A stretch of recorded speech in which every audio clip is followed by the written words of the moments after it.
ಎಲ್ಲರಿಗೂ ನಮಸ್ಕಾರ.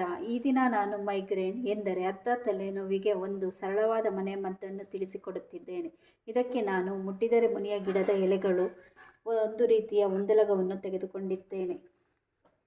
ಮೈಗ್ರೇನ್ ಎಂದರೆ ಒಂದು ರೀತಿಯ ತಲೆನೋವಾಗಿದ್ದು, ಇದು ಸಾಮಾನ್ಯವಾಗಿ ತಲೆಯ ಒಂದು ಭಾಗದಲ್ಲಿ ತೀವ್ರವಾದ ನೋವನ್ನು ಉಂಟುಮಾಡುತ್ತದೆ.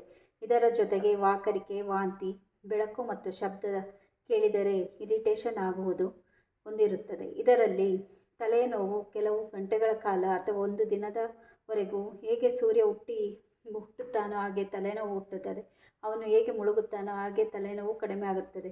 ಈ ರೀತಿಯ ಲಕ್ಷಣಗಳನ್ನು ಇದರಲ್ಲಿ ಕಾಣಬಹುದು. ಇದು ಮೆದುಳಿನ ಅಸಹಜ ಚಟುವಟಿಕೆಯಿಂದ ಆಯುರ್ವೇದದಲ್ಲಿ ಇದು ತ್ರಿದೋಷದಿಂದ ಉಂಟುಮಾಡುತ್ತದೆ ಎಂದರೆ ವಾತ ಪಿತ್ತ ಕಫದ ಅಸಮತೋಲನತೆಯಿಂದ ಉಂಟಾಗುತ್ತದೆ. ಇದನ್ನು ಇರುವವರು ಹುಣಸೆ ಹುಳಿ, masala items, oil fried items ಮತ್ತು ಪದೇ ಪದೇ ಆಹಾರವನ್ನು ಬಿಸಿ ಮಾಡಿ ತಿನ್ನುವುದನ್ನು ನಿಲ್ಲಿಸಬೇಕು. ಮೈಗ್ರೇನ್ ಇರುವವರು ಸೊಪ್ಪಿನ ಪಲ್ಯ, ಕಾಳು ಪಲ್ಯ, ಪ್ರೋಟೀನ್ ಇರುವ ಆಹಾರವನ್ನು ಸೇವಿಸಬೇಕು. ಪೇನ್ ಕಿಲ್ಲರ್ ಟ್ಯಾಬ್ಲೆಟ್ ತೆಗೆದುಕೊಳ್ಳುವುದಕ್ಕಿಂತ ಬದಲು ಈ ಮನೆಯ ಮದ್ದನ್ನು ಮಾಡಿದರೆ ಇದರಿಂದ ತಲೆನೋವು ಕಡಿಮೆ ಆಗುತ್ತದೆ. ಇದನ್ನು ಮಾಡಲು ಒಂದೆಲಗ ಸೊಪ್ಪಿನ ಎಲೆಗಳನ್ನು ನಾನು ಈ ರೀತಿ ಬಿಡಿಸಿಕೊಂಡಿದ್ದೇನೆ. ಅದರ ಜೊತೆಗೆ ಒಂದು ರೀತಿಯ ಒಂದೆಲಗವನ್ನು ತೆಗೆದುಕೊಂಡಿದ್ದೇನೆ. ಈಗ ಕುಟಾಣಿಯಲ್ಲಿ ಮುಟ್ಟಿದರೆ ಮುನಿಯ ಎಲೆಯ ಗಿಡಗಳು, ಒಂದು ರೀತಿಯ ಒಂದೆಲಗವನ್ನು ತೆಗೆದುಕೊಂಡಿದ್ದೇನೆ. ಈ ಎರಡನ್ನು ಹೀಗೆ ಕುಟ್ಟಬೇಕು.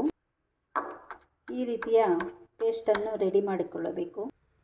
ಈ ಪೇಸ್ಟನ್ನು ಒಂದು ತೆಳುವಾದ ಬಟ್ಟೆಯನ್ನು ತೆಗೆದುಕೊಂಡು ಅದರಲ್ಲಿ ಹಾಕಿ